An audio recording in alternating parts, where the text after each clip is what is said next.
Amados, muita gente já ouviu aquela pergunta simples, mas profunda. Você quer ter razão ou quer ter paz? À primeira vista, parece apenas um conselho sobre convivência. Mas quando olhamos com mais calma, percebemos que essa frase toca algo muito maior. Ela nos lembra que somos muito mais do que um corpo físico. Somos também emoção, pensamento, energia, consciência, espírito. E tudo o que acontece dentro de nós reverbera em todos esses níveis.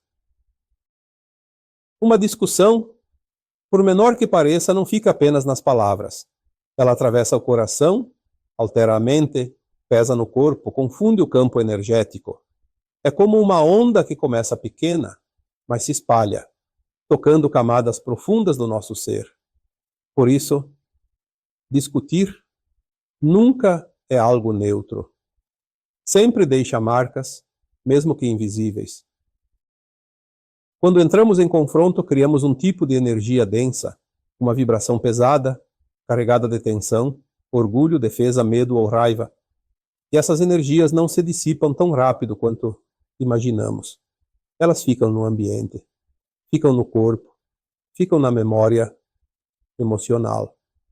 E de forma sutil acabam alimentando forças que prosperam exatamente nesse tipo de frequência.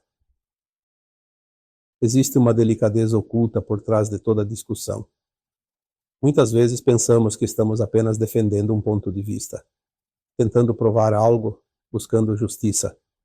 Mas, por trás disso, há um movimento emocional muito mais profundo. As discussões se tornam, sem percebermos, um canal por onde escapam dores antigas, inseguranças escondidas e feridas não curadas. O ser humano, enquanto vive na experiência da dualidade, ainda se vê preso entre o certo e o errado, o ataque e a defesa, o ganho e a perda. Essa limitação da consciência faz com que a verdade interior fique obscurecida. E é justamente aí que surgem os conflitos. Quando a alma ainda não reconhece plenamente o que carrega dentro de si. Ao longo de muitas experiências, cada consciência aprendeu através do contraste.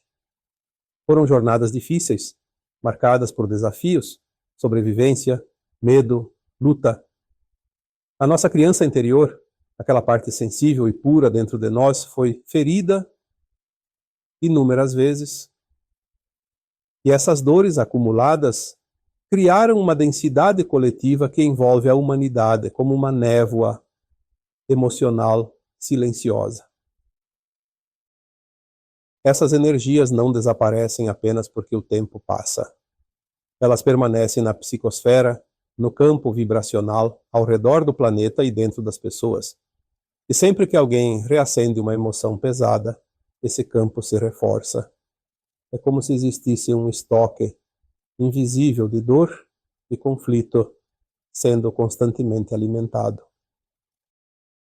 Há consciências que se nutrem dessas vibrações densas, forças sutis que não precisam encarnar, mas permanecem próximas, aguardando o alimento energético gerado pelas emoções humanas descontroladas. Quando percebem que a densidade diminui, encontram maneiras de estimular reações, de tocar pontos sensíveis, de acionar gatilhos emocionais. E sem perceber, os humanos voltam a produzir aquilo que os aprisiona. Essas forças conhecem profundamente os arquétipos humanos. Sabem onde dói, sabem onde há culpa, medo, carência, orgulho. E por estarem em planos mais sutis, conseguem captar pensamentos e intenções com facilidade. Por isso a batalha nunca é apenas externa, ela acontece dentro.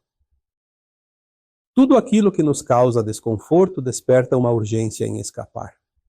Quando uma ferida antiga se manifesta, queremos rejeitá-la, negá-la, empurrá-la para longe. E muitas vezes, sem consciência, tentamos transferir essa dor para alguém. É aí que nasce a necessidade de acusar, de atacar, de discutir, Quando projetamos no outro aquilo que está em nós, buscamos uma justificativa para aliviar a carga interna. Passamos a enxergar fora aquilo que ainda não tivemos coragem de encarar dentro. Essa é uma armadilha comum da mente.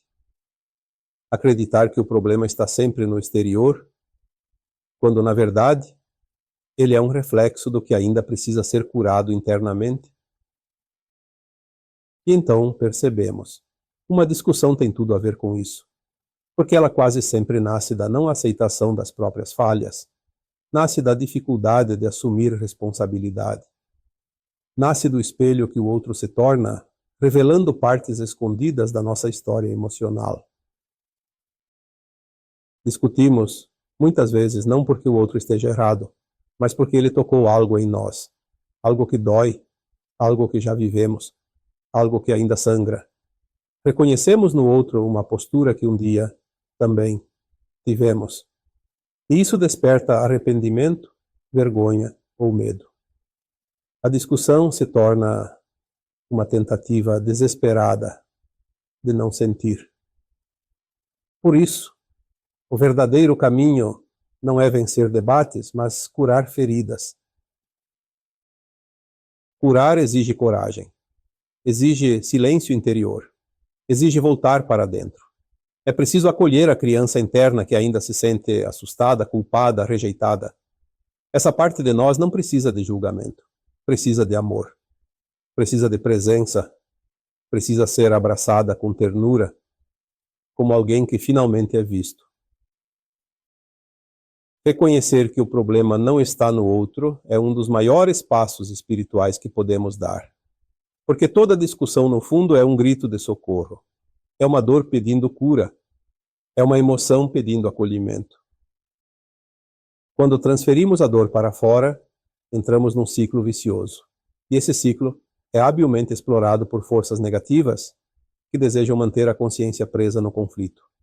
Quanto mais discutimos, mais alimentamos essa roda, mais densidade criamos, mais nos afastamos da paz. Essas vibrações densas acabam se alojando no corpo. E energias inferiores, elementais, presos ao campo emocional humano, podem gerar desequilíbrios e doenças. O corpo fala aquilo que a alma não conseguiu curar. E muitas vezes, o sofrimento físico é apenas o reflexo de uma guerra emocional silenciosa. Mas existe um caminho mais elevado. Um caminho de libertação que não precisa passar pela dor extrema. Uma consciência desperta pode romper o paradigma, pode liberar essas energias através do perdão, da aceitação, da compaixão, do autoconhecimento. Quando entendemos que nada disso é necessário, o ciclo se quebra. Percebemos que aquilo que vemos no outro é apenas uma faceta nossa pedindo integração. Percebemos que a dor atual muitas vezes não é real, mas uma memória reativada. Percebemos que discutir não resolve, apenas prolonga. Não discutir pode ser um dos primeiros sinais do despertar. Não porque nos tornamos passivos, mas porque escolhemos a consciência, escolhemos a paz. Escolhemos não alimentar sombras internas nem externas. A discussão sempre tenta nos convencer de que o problema está fora, mas a alma silenciosamente sabe, o chamado é interno. O outro apenas mostrou uma ferida. E agora temos a oportunidade de curá-la. Que possamos então olhar para dentro com amor. Que possamos acolher nossa criança interior. Que possamos escolher palavras suaves, silêncio sábio, presença compassiva, e que cada vez menos precisemos ter razão, porque estaremos descobrindo algo maior, a serenidade de estar em paz. Eu sou Vital Froze, e minha missão é o esclarecimento. Namastê.